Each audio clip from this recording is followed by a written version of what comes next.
मित्रांनो, आजची बातमी तुम्हाला एक सस्पेन्स थ्रिलर बघताय असं वाटेल, पण हे प्रत्यक्षात महाराष्ट्राच्या राजकारणात घडते. देवेंद्र फडणवीस दिल्लीला जाणार अशी चर्चा पुन्हा रंगली आहे. पण खरा प्रश्न वेगळाच आहे.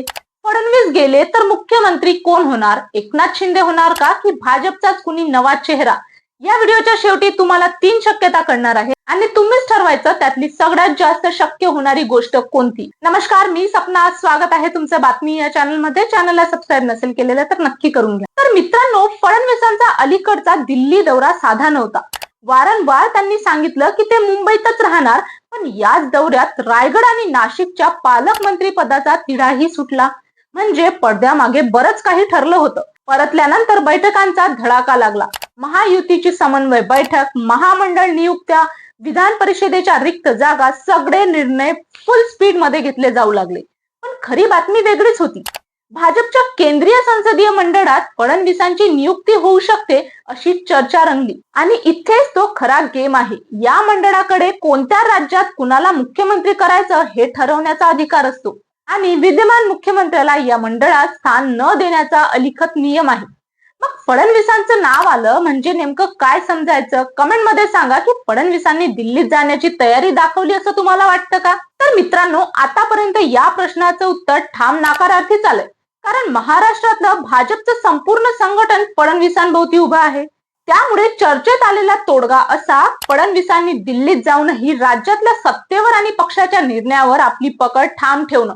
गंमत म्हणजे केंद्रीय मंत्रिमंडळात फडणवीसांसारख्या ताकदीच्या नेत्याची उणीव आधीच जाणवतीये आणि ही गोष्ट विरोधी पक्षातले संजय राऊतही मान्य करू लागले. म्हणजे प्रश्न आता जातील का हा राहिलेला नाही. प्रश्न आहे, गेले तर समीकरण कसं असेल? पहिली शक्यता दिसतीये ती म्हणजे एकनाथ शिंदे मुख्यमंत्री होतील का? आज घडीला शिंदे खूप पॉवरफुल आहेत. राज्यात भलेही भाजपला त्यांची तितकी गरज नसेल, पण केंद्रात मात्र आहे. ऑपरेशन टायगर नंतर त्यांचं महत्व नितीश कुमार आणि चंद्रबाबू नायडू पेक्षाही वरचढ झालं आहे. पण इथे मोठा ट्विस्ट आहे. शिवसेना पक्ष आणि चिन्हाचा वाद सर्वोच्च न्यायालयात आहे आणि सुनावणीत ठाकरे गटाची बाजूही वरचढ आहे. अशा स्थितीत शिंदेसाठी सगळ्यात सोयीचा मार्ग उरतो भाजपमध्ये विलीन होणं.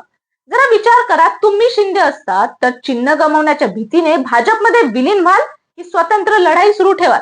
आणि मेन म्हणजे भाजपसाठीही हे गणित फायद्याचं आहे. स्वबळावर 105 ते 126 जागांवर अडकणारी भाजप शिंदे गट विलीन झाल्यास एक हाती सत्तेचा जवळ जाऊ शकते. आणि समजा शिंदेच मुख्यमंत्री झाले तरी भाजप फडणवीसांच्या मर्जीतल्या नेत्याची सुपर कॅबिनेट तयार करून अर्थमंत्री, महसूल मंत्री, गृहमंत्री ही खाती स्वतःकडेच ठेवेल. म्हणजे पद शिंदेकडे पण सत्ता भाजपकडेच. तर दुसरी शक्यता आहे की भाजप रिस्क न घेता स्वतःच्याच पक्षातून मुख्यमंत्री पदाचा चेहरा निवडते. 2 मराठा उपमुख्यमंत्री असतील तर मुख्यमंत्रीपदी ओबीसी चेहरा दिला जाऊ शकतो. यातून जरांगे पाटलांनी आपला रोग बावनकुळेंकडे वळल्याची चर्चा सुरू झाली आणि भाजपने कर्नाटकातही असाच प्रयोग केला होता. एकाच वेळी 3 उपमुख्यमंत्री, महाराष्ट्रातही भाजपचा स्वतःचा एक सीएम आणि डीसीएम आला तर एकूण 3 डीसीएम होतील आणि मित्रपक्षाच्या डीसीएमचं महत्व आपोआप कमी होईल. एकाच पदावर अनेक जणांची नियुक्ती करून त्या पदाचं वजन कमी करणं ही भाजपची जुनी रणनीती आहे. आणि कळीचा मुद्दा, तो नेता फडणवीसांच्या मर्जीतला असेल. इतिहास बघा, विलासराव देशमुखांनी अशोक चव्हाणचं नाव सुचवलं आणि नारायण राणे बॅकफुटवर गेले. शरद पवारांनी शंकरराव चव्हाणची वर्णी लावली होती. फडणवीसही असंच काही करू शकतात. दुसरा निकष, केंद्राची, विशेषतः अमित शहांची मर्जी. आणि तिसरा निकष, राज्यभर पोहोच असणं.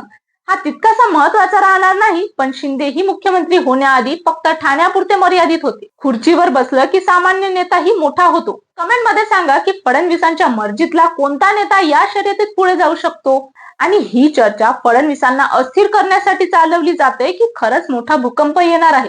ही गोष्ट तर लवकरच स्पष्ट होईल. तर आता तुम्ही सांगा, शिंदे मुख्यमंत्री होतील, भाजपचा नवा चेहरा येईल की फडणवीस दिल्लीतच जाणार नाही? नंबर कमेंट मध्ये आम्हाला नक्की सांगा आणि व्हिडिओ आवडला तर लाईक, शेअर आणि सबस्क्राईब